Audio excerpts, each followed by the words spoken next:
আগে আমার পরিবারের একজন সদস্য জাদুগ্রস্ত হয়েছিল, তখন আমার এবং আমার পরিবারের সদস্যদের রুকিয়া সম্পর্কে তেমন সঠিক ধারণা ছিল না। রোগীর অবস্থা খুবই ভয়ঙ্কর এবং অস্বাভাবিক হওয়ায় ইচ্ছা না থাকার পরেও কবিরাজের কাছে নিয়ে যেতে হয়। কবিরাজ থাকার ঘরে এবং রোগীর শরীরে রাখার জন্য কিছু তাবিজ দেয়, কিন্তু আমি আপনার এবং আরও আলেমদের বক্তব্য দেখেছি এই ধরনের পরিস্থিতি থেকে পরিত্রাণ পাওয়ার জন্য বাড়িতে বেশি বেশি আয়াতুল কুরসি, সূরা বাকারা, ইখলাস, ফালাক, নাস তেলাওয়াত করতে এবং অডিও প্লে করতে বলেছেন। সেই অনুযায়ী আমল করেছি পরিবারের সকলে।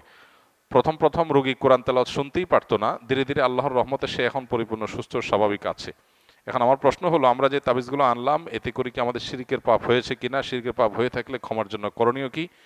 2, তাবিজগুলো এখনো বাড়িতে এবং তার শরীরে রয়েছে, সেগুলো কি করব? 3, যারা মানুষের ক্ষতি করার জন্য এরকম জাদু করে তাদের বিরুদ্ধে আল্লাহ তাআলা পবিত্র কোরআনে কি বলেছেন? দেখুন, শেষটার কথা আগে বলি। যারা কাউকে ব্ল্যাক ম্যাজিক করে, জাদু করে, এই জাতীয় তাবিজ কবজ করে, মানুষের ক্ষয়ক্ষতি করার চেষ্টা করে, অনেক সময় আপোষের তাবিজ করে, তারা সবাই গুনাহে লিপ্ত।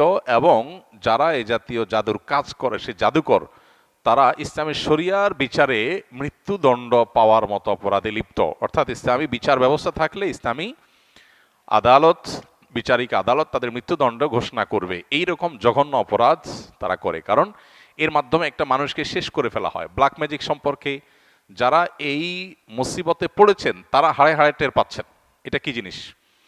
নবী সাল্লাল্লাহু আলাইহি ওয়াসাল্লাম পরিষ্কারভাবে বলেছেন, এইটা ওঁটকে হাড়ি পর্যন্ত আর মানুষকে কবর পর্যন্ত পৌঁছায় দেয়।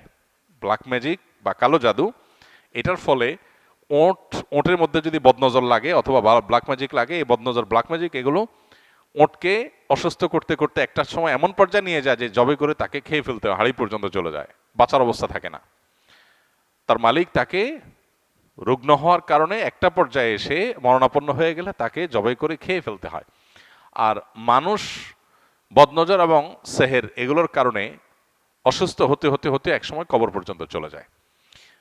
তো এই জন্য যারা এই কাজগুলো করে তারা শুধু কবিরা গুনাহে লিপ্ত তা নয়, বরং মানুষ হত্যার যে অপরাধ, ক্ষেত্র বিশেষে তারা সে অপরাধে অপরাধী, এবং তার চাইতে আরো জঘন্য, শুধু মানুষ হত্যাই করছে না, একই সঙ্গে শিরকেও তারা লিপ্ত, কারণ এখানে শয়তানের সাহায্য নেওয়া হয়, বিশেষ করে ব্ল্যাক ম্যাজিকের ক্ষেত্রে। কেউ যদি আগে থেকে এরকম তাবিজ কবজ নিয়ে থাকে, বিশেষ করে তাবিজ কবজের মধ্যে ফেরাউন, নমরুদ, হামান, অমুক তমুক লেখা থাকে এবং অনেক সাংকেতিক বিষয় আসলে লেখা থাকে, তাদের উচিত তওবা করা।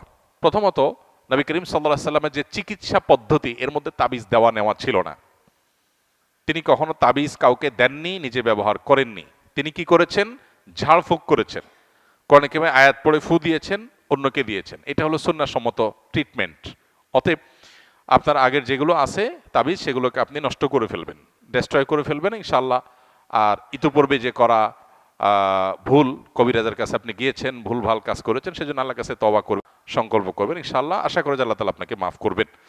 আর এখানে আপনার বক্তব্য থেকে বোঝা গেল যে যারা সেহের সম্পর্কে ধারণা রাখে না, তারা যদি সত্যানুসন্ধানের দৃষ্টিতে খোঁজার চেষ্টা করে তাহলে তারা পথ পেয়ে যাবে। কোরআনে কারিমের তেলাওয়াত করা হলে কিভাবে একজন ব্ল্যাক ম্যাজিকের রোগী ধীরে ধীরে সুস্থ হয়ে ওঠে এবং অস্বাভাবিক পরিবর্তন তার মধ্যে আসে, এটা কোরআনের একটা মুজিজা, অলৌকিকত্ব। মাশাআল্লাহ, এই অলৌকিকত্ব কেউ দেখতে চাইলে তিনি ব্ল্যাক ম্যাজিকের রোগীর উপরে কোরআনের প্রভাব দেখতে পারেন।